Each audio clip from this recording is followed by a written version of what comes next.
நான் திருப்பதி வந்திருக்கிறேங்க.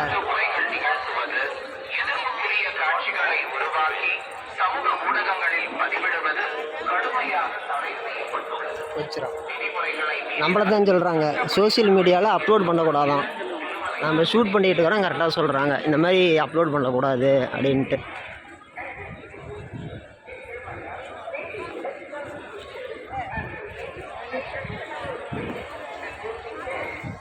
நான் பிடிக்கிறேன் சார்.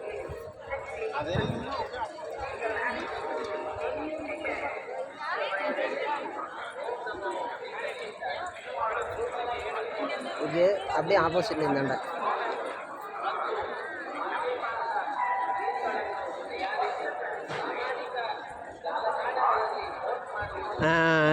திருப்பதி வந்து 2019 வந்தது. மறுபடியும் 6 வருஷம் கழிச்சு இப்போ தாங்க வந்திருக்குது.